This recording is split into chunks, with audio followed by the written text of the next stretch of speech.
वक्फ bill के खिलाफ देश भर में चल रही लड़ाई में अब मुगल वंशज भी खुद कूद पड़े हैं। मुगल वंशजों ने इसके खिलाफ इंटरनेशनल कोर्ट ऑफ जस्टिस तक जाने की चेतावनी दे डाली है। हालांकि देश भर में वक्फ बिल के खिलाफ मुस्लिम समाज के लोग प्रदर्शन कर रहे हैं, सड़कों पर उतरे हैं, बीजेपी और उसकी सहयोगी पार्टियों के खिलाफ नारेबाजी कर रहे हैं। हालांकि यहां पर यह समझना होगा कि इंटरनेशनल कोर्ट ऑफ जस्टिस दो देशों की लड़ाई जब होती है तब ऐसे मामले पहुंचते हैं।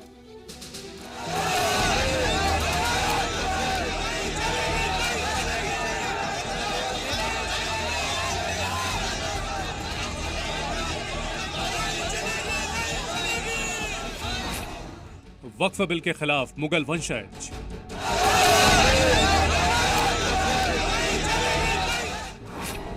मुगलों के वंशज प्रिंस तुसी का बड़ा बयान। ये अचानक बीजेपी नरेंद्र मोदी और अमित शाह को मुसलमान अल्लाह की मिल्कियत पर कब्जे की कोशिश।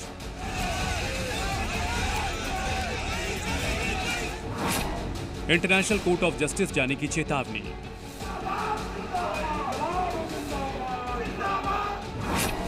यह है मुगल सम्राट के पोते प्रिंस तुसी। इन्होंने वक्फ बिल के खिलाफ दुनिया की सबसे बड़ी अदालत तक जाने की चेतावनी दी है। इस बार इंशाअल्लाह अल्लाह सबसे पहले अल्लाह हमारे साथ है और हिंदुस्तान के 20 करोड़ मुसलमान मेरे साथ हैं और इंशाअल्लाह ये लड़ाई अगर होगी तो इंटरनेशनल में जाएगी और दुनिया के तमाम मुसलमान वक्फ का जब मसला आएगा, वक्फ का कोई मालिक नहीं बन सकता, यूनाइटेड नेशन में भी गूंजेगी, इंटरनेशनल कोर्ट ऑफ लॉ। ये मेरा वादा है, तैमूर का वादा है। इतना ही नहीं, प्रिंस तुसी ने वक्फ बिल की मुखालफत करते हुए पीएम नरेंद्र मोदी और गृह मंत्री अमित शाह को चुनौती दी। ये अचानक बीजेपी नरेंद्र मोदी और अमित शाह को मुसलमानों से कब से मोहब्बत होने लगी है?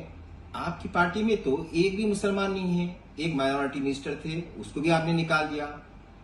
और इस बार जो है आप अल्लाह की प्रॉपर्टियों के साथ, अल्लाह की मिल्कियत के साथ आपने जो है उस पर कब्जा करने की कोशिश की, उसके मालिक बनने की कोशिश कर रहे हैं। आपको कामयाबी नहीं मिलेगी। ये तैमूर का वादा है, तैमूर की जले जलाल की कसम।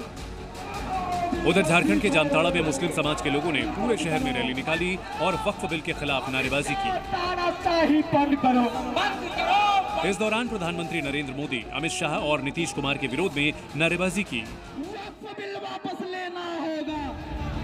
प्रदर्शनकारियों ने कहा कि भारतीय जनता पार्टी जानबूझकर मुस्लिम कौम को सताने के लिए यह बिल लेकर आई है।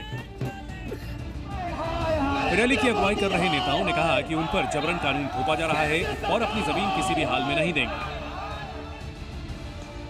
वक्फ कानून के विरोध में सुप्रीम कोर्ट में कई अर्जी दाखिल कर इसे चुनौती दी गई है। विपक्ष के तमाम दल शुरू से ही इसका विरोध कर रहे हैं।